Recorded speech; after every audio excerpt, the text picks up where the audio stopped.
Let's quickly dive into today's topic, which is the rectangle bullish and bearish continuation pattern in forex trading.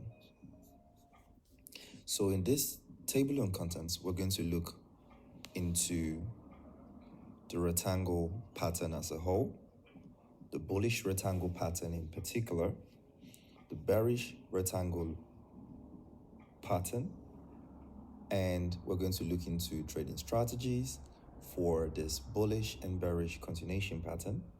And then we are going to look into advantages, the limitations, and the tips for effective use in trading with the use of rectangle continuation chart patterns. So, what is a bullish and bearish rectangle chart pattern? It's a continuation pattern found in the markets. As you know, the market doesn't just move to the top or to the bottom. It moves in a sideways manner, and at some point, the price would eventually consolidate to build momentum to go in the intended direction or to continue in the direction at which it was going. So, in these patterns, you can see we have a bullish rectangle pattern, which is more into the bullish zone, and the bearish rectangle pattern, which is the bearish zone. For smart money traders, they call it a rally-based rally for a bullish rectangle. And for a bearish rectangle, it's called a drop-based drop.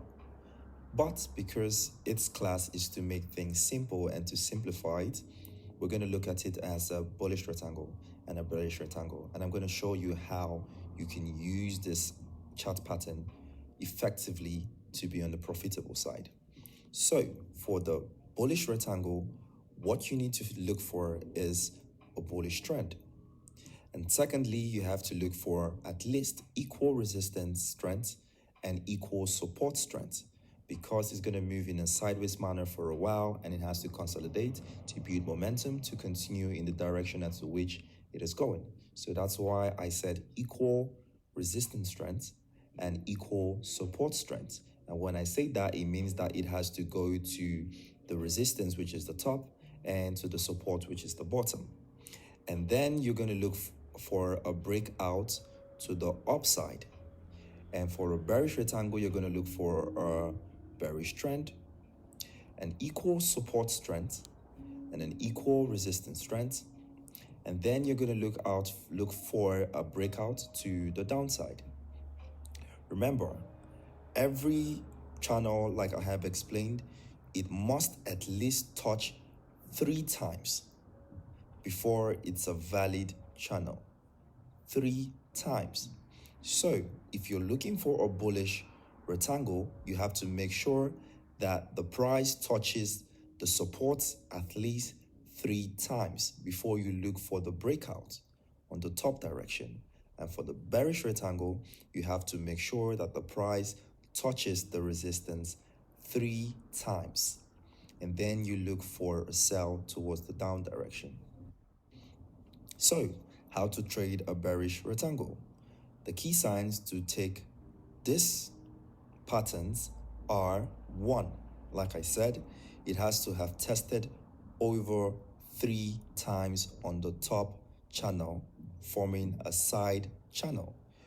Now, the top channel is a resistance in this manner since it's a downtrend, and since it's going to continue in the down direction, you have to make sure at least the price tests the resistance 3 times. And as you can see in the image, the price tested the resistance 3 times.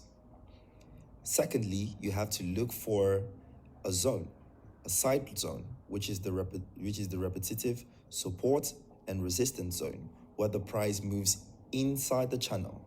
And thirdly, you have to look for a breakout. When you get out of the channel, it's where you take your entry. Now, when not to trade a bearish rectangle chart pattern? Like I said, a bearish rectangle chart pattern moves in the down direction.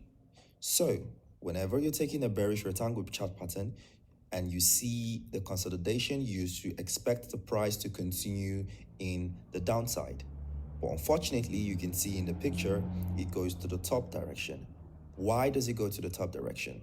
Like I said, when not to take these chart patterns, you have to make sure you're not trading against the moving average, because the price is inclined to move to a moving average.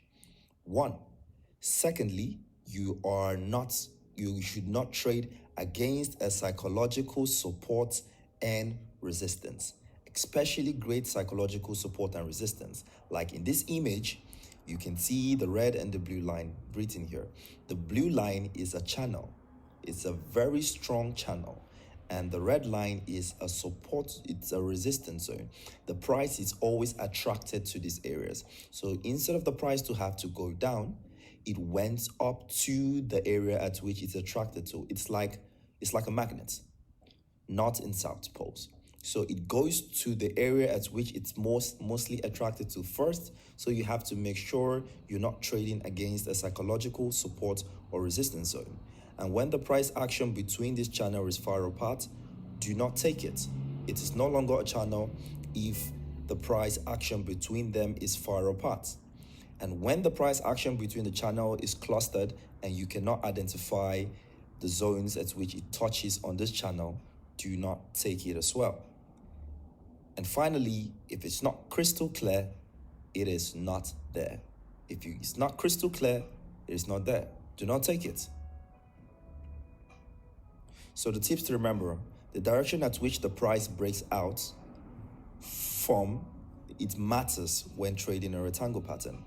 As you know, if you're in a downtrend, you should make sure when it consolidates, when it forms the channel for the continuation, make sure you're trading towards the down direction, not towards the top direction, because if not, you'll be counter trading and you might lose.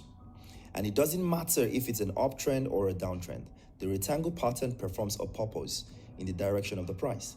So regardless of the area to which the channel is, it's going to continue towards the intended direction.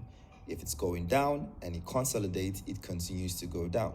If it goes up and it consolidates, it continues to go up. How to trade a bullish rectangle? You can see it's a bullish because we are above the moving average. And second, and then the key points for this chart pattern is to notice that it must have tested over 3 times on the bottom channel, showing a significant strength in support. As you can see in the picture, it tested multiple times, over 3 times, to form a significant support. And then a repetitive support and resistance to put it in a zone, to make it in a consolidation zone. And finally, you can see a breakout on the upside, turning the resistance to a support. And from there, it becomes bullish and you're riding your profits in the buy zone. Now, when not to trade a bullish rectangle pattern, you can see that yes, the price went down and then it consolidated, but it went down. Like I said, if it's not crystal clear, do not take it. Because I'm an advanced trader, I would obviously take this because I can see that the price is below the moving average. But for a newbie, just in case so it doesn't go opposite direction, you have to make sure that it's crystal clear. It should at least touch the channels which you have created. And you can see there is no channel here. And because it doesn't even touch at least 3 times, it just rejects on the moving average and falls downwards. So you need to make sure at least you're not trading against the moving average or resistance. You're not trading against the psychological support or resistance. And when the price action between the channel is far apart, do not take it. When it's clustered, do not take it. And when it's not crystal clear, it is not there.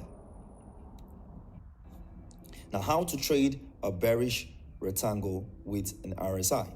Like I said, since you're trading bearish, the price should at least touch the upper channel, which is the resistance area, 3 times. And as you can see in the picture, it tested on the chart 3 times. And then you can see it consolidating in between the resistance and the support area. And finally, you can see a breakout from this area. When it breaks out, it's when you take your entries and then you write it in a downside. And with the RSI, it can help you because you can see when the price was at a peak, on the third peak of its consolidation, on the third touch, which I said it has to react 3 times, you can see on the third touch, the price was high, close to almost towards the 70 area, which is getting close to the overbought area, means signaling a possible reversal. And then the price falls down and then gets to the support, and the support becomes insignificant because it breaks through. And when you see it, when it broke through, it fell on the 50, below the 50. Like I said, above the 50, it's a bullish signal. Below the 50 is a bearish signal, especially when it's coming from the top. So it came from the top, it found the resistance, it double tapped on the resistance below the 50 to show that it's a strong area for the downside. And then you write your profit, and with the moving average as another resistance, you can tell that you're going to be in a downtrend for a long time. Now, how to trade a bullish rectangle with an RSI? Same thing. The price, you look for the price. We are in a bullish trend. So if you're in a bullish trend, you should be looking for the supports, for the reaction to the support 3 times. You should test the zone 3 times, or test the channel 3 times. Now the price tests the channel 3 times, and then we have the consolidation between the support and resistance. And then you look for a breakout.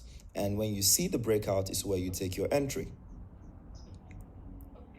Now with the RSI, you can see that the price is bullish because it's above the 50 zone.